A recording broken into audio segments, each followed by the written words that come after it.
बीड़ में स्थित पंचकर्म केंद्र अब भवानी आयुर्वेद के नाम से संचालित हो रहा है, जहां सभी प्रकार की आयुर्वेदिक एवं पंचकर्म उपचार सुविधाएं उपलब्ध हैं। यहां अनुभवी डॉक्टर की देखरेख में प्रशिक्षित स्टाफ द्वारा सुरक्षित और प्रभावी उपचार प्रदान किया जाता है, ताकि मरीजों को संपूर्ण स्वास्थ्य लाभ मिल सके। यहाँ आपको मिलती हैं प्राचीन आयुर्वेद की विश्वसनीय पंचकर्म चिकित्सा सेवाएं। अगर आप जोड़ों के दर्द, दबी नस, त्वचा रोग, मोटापा या अन्य पुरानी बीमारियों से परेशान हैं, तो देर ना करें। आज ही आए भवानी आयुर्वेद एवं वेलनेस सेंटर पिथौरागढ़। पिथौरागढ़ में विधायक मयूख महर सोमवार को जन सुनवाई कार्यक्रम में पहुंचे। उन्होंने जन सुनवाई कार्यक्रम की व्यवस्थाएं देखी और जिलाधिकारी की प्रशंसा करते हुए कहा कि लोगों की समस्याओं का समाधान हो रहा है।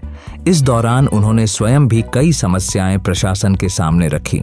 उन्होंने कहा कि बिंड में पशुपालन विभाग का पोल्ट्री फार्म जटेश्वर महादेव मंदिर की भूमि पर बना हुआ है। मंदिर की भूमि पर पोल्ट्री फार्म उचित नहीं है। ग्राम चैसर के आप सब जानते हैं कि एक जटेश्वर मंदिर है, वहाँ पर जो पौराणिक मंदिर है, कम से कम 5 या 6-7 साल 100 वर्ष उसका इतिहास है, पुराना इतिहास है। और उसकी बहुत 200-300 वाली ज़मीन उसमें गूट की ज़मीन है, जो ग्रामवासियों ने उस मंदिर को चढ़ाई हुई है। और वर्ष 1960 में पशुपालन विभाग ने मंदिर की चढ़ाई हुई गूट की ज़मीन को मैं कुक्कुट फार्म खोल दिया, बिड़ कुक्कुट फार्म के नाम से वहाँ पे मुर्गी पालन केंद्र खोल दिया गया, जो 1960 की ये बात है। और जब मैंने इस क्रम में विधानसभा में प्रश्न लगाया तो जिलाधिकारी ने उस प्रश्न का उत्तर लिखित रूप से उत्तर दिया है कि उसमें 41 नाली नाप ज़मीन जटेश्वर मंदिर महादेव कमेटी की है, और जिसके जो किसान बही में भी दर्ज है, और जिसका एकमात्र स्वामित्व जटेश्वर महादेव मंदिर कमेटी का है। तो हम चाहते हैं कि हमारे जो धार्मिक भावनाएँ हैं उसको दृष्टिगत रखते हुए उसको उस भूमि को खाली किया जाए। हम जो भी उस भूमि से अर्जन होगा, जो भी होगा, तो हम उस मंदिर के रख रखाव के लिए, उसके पूजा पाठ के लिए या अन्य पूजा की सामग्री करने के लिए, उसमें मालियों की व्यवस्था करने के लिए उस धन को खर्च करेंगे। और जो एक शिव की भूमि में मुर्गी पालन केंद्र, मुर्गी पालन का कार्य किया जा रहा है, वो एक उसका कोई औचित्य नहीं बनता है। उन्होंने इसे तत्काल खाली कराए जाने की बात प्रशासन के समक्ष रखी। सौन गांव जलतुरी पेयजल योजना का मसला रखते हुए उन्होंने कहा कि जल निगम और जल संस्थान की लड़ाई में क्षेत्र की जनता पिस रही है, लोगों को पानी नहीं मिल पा रहा है। जिलाधिकारी त्वरित एक्शन ले रहे हैं और निर्देश जारी कर रहे हैं कि इतने दिन के अंदर, इतने सप्ताह के अंदर इसको पूरा करो। एक बहुत अच्छी बात है। दूसरा, कुछ समस्याएं मेरे क्षेत्र की भी थी, जिनमें सबसे मुख्य तो ये था कि सौन गांव से जलतुरी एक पेयजल योजना थी। वो पेयजल योजना कम से कम 20 साल पुरानी है और जल संस्थान के पास थी। अब वो दोनों विभाग, जल संस्थान कहता है हमने जल निगम को हैंडओवर कर दी, और जल निगम कहता है हमने जल संस्थान से हैंडओवर नहीं लिए। और जल संस्थान उसके रखरखाव का पूरा पैसा ले रहा है और लोगों से पेयजल पैसा वसूल कर रहा है पेयजल का।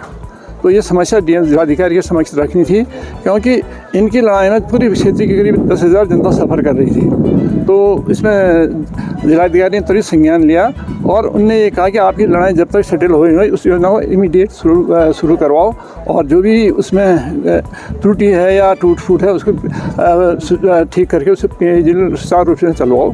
एक बहुत अच्छा निर्णय था और मुझे विश्वास है कि विभाग काम करेंगे और 1 सप्ताह के अंदर पूरे उस क्षेत्र को पेयजल की सुविधा मिल जाएगी। जिला अधिकारी ने तत्काल इस समस्या के समाधान के निर्देश अधिकारियों को दिए।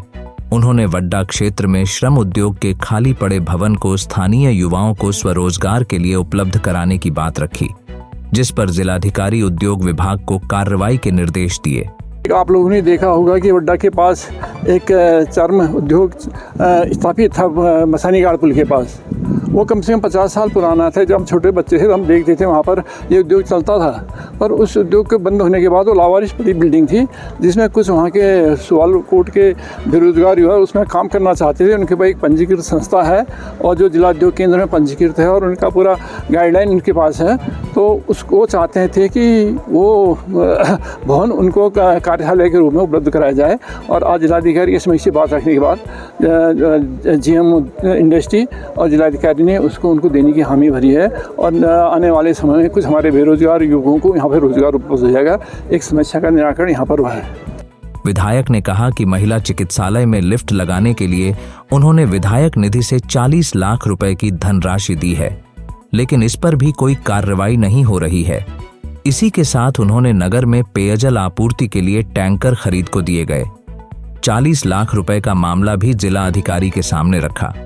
जो महिला अस्पताल में लिफ्ट के लिए हमने 40 लाख रुपए की स्वीकृति और वो आवंटन कर दिया है और उस पर भी आज तक CDO कार्यालय से कोई पहल नहीं की गई है, जबकि हमने जिलाधिकारी से अनुरोध किया था कि आप शासन से वार्ता कर इसके नियमों में शिथिलीकरण करें और इस लिफ्ट को लगवाने की कार्रवाई को संपन्न करें, क्योंकि इसमें बूढ़ी महिलाएं, बीमार महिलाएं और जो दुर्घटना में घायल लोग हैं सबको सीढ़ी में 4 मंजिली सीढ़ी में आना पड़ता है। वो बहुत कठिन और दुष्कर काम है। इसके लिए एक सुविधा हम उपलब्ध कराना चाहते, पर न सरकार को इसकी सुध है, न जिला प्रशासन को इसकी सुध है, न स्वास्थ्य विभाग को इसकी सुध है। तो हमने उसमें स्पष्ट रूप से कहा है कि अगर इन कामों को 1 सप्ताह के अंदर स्वीकृति प्रदान नहीं हुई तो हम जन आंदोलन करने के लिए जनहित में जन आंदोलन करने के लिए विवश होंगे। उन्होंने कहा कि धनराशि CDO कार्यालय से जल्द संस्थान को जारी नहीं हो पा रही है। जिलाधिकारी ने सभी समस्याओं के तुरंत समाधान के लिए अधिकारियों को निर्देश दिए। उन्होंने कहा, जल्द उक्त समस्याओं का समाधान नहीं हुआ तो फिर जनता के साथ मिलकर आंदोलन किया जाएगा। पिथौरागढ़ जिले के ओझा मल्ला ग्राम पंचायत के राजस्व गांव गणाई के रहने वाले जवान दीपक सिंह जेठी का आज लखनऊ में निधन हो गया। वह अपने पीछे 5 साल के पुत्र और पत्नी को छोड़ गए हैं। दीपक कुछ ही समय पूर्व सियाचिन में अपनी ड्यूटी कर वापस लौटे थे। इसके बाद उनकी तबीयत खराब हो गई। सोमवार को उन्होंने अंतिम सांस ली। उनका पार्थिव शरीर उनके गांव गणाई लाया जा रहा है। कल हंसेश्वर घाट में उनकी अंत्येष्टि होगी। उनके निधन का समाचार मिलते ही क्षेत्र के लोगों में शोक की लहर है। दीपक अपने पीछे माता, पत्नी रीना जेठी और 5 साल के पुत्र को छोड़ गए हैं। अब आपके शहर पिथौरागढ़ में मानस कॉलेज लेकर आ गया है वोकेशनल कोर्सेज और degree programmes, BSc IT, Banking and Financial Management, Nutrition and Healthcare, Graphic Designing and Animation, Logistics, E-commerce, Digital Marketing, Hotel Management और Mass Communication, BCom Honors, MSc IT जैसे आधुनिक पाठ्यक्रम, 100% प्लेसमेंट असिस्टेंस। संपर्क करें Manas College Pithoragarh, transforming skills into career.